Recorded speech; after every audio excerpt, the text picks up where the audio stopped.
The Constitution of India doesn't give any language the status of national language because so many languages are spoken. The official languages of the Union Government of the Republic of India are Hindi, the most spoken language, and English.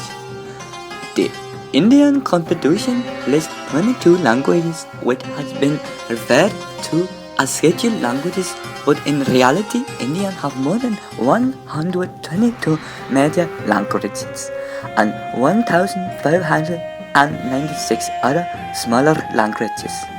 This number is decreasing as smaller languages are slowly dying out over time.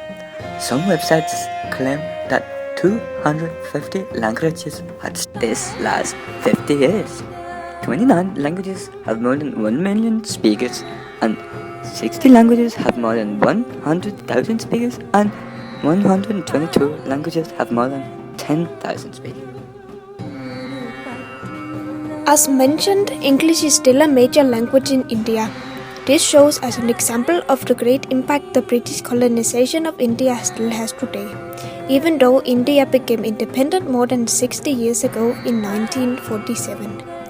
Also, big parts of the English culture have ended up being a great part of modern India. For example, the very British sport cricket is still the most popular sport in India. India has won the World Cup twice, once in 1983 and once in 2011.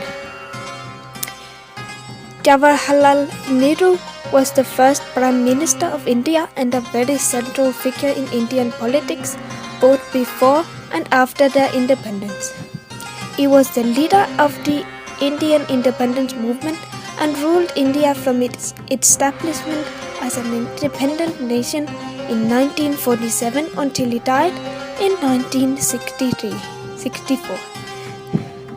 By many, he is considered the architect of the modern Indian nation, a sovereign, socialist, secular and democratic republic. When India stopped being a British colony in 1947, they inherited some of the economic areas from the British. For example, they inherited a big railroad covering most of India and irrigation systems in some parts of the country. The economy was in a very bad condition at the time because most of the Indian population, exactly 85%, lived in the countryside where the production was primitive and ineffective because the British wanted India to continue being a delivery of mineral resources when they had them as a colony.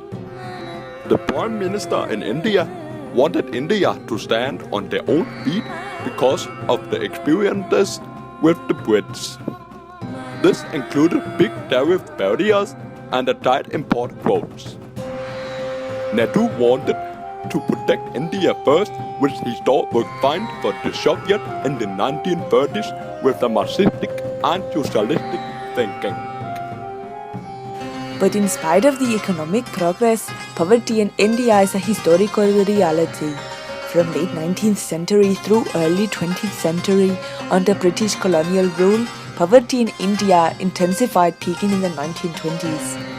Famines and diseases killed millions each time.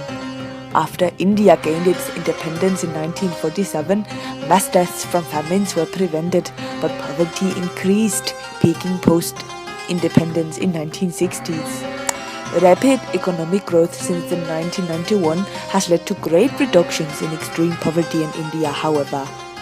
But although the Indian economy has grown steadily over the last 2 decades, its growth has been uneven when comparing social groups, economic groups, geographic groups, and rural and urban areas, and many people still don't have access to basic essentials such as drinking water, sanitation, housing, health, and infrastructure.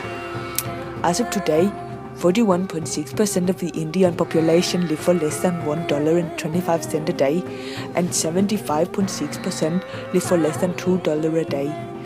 But it is slowly going the right way.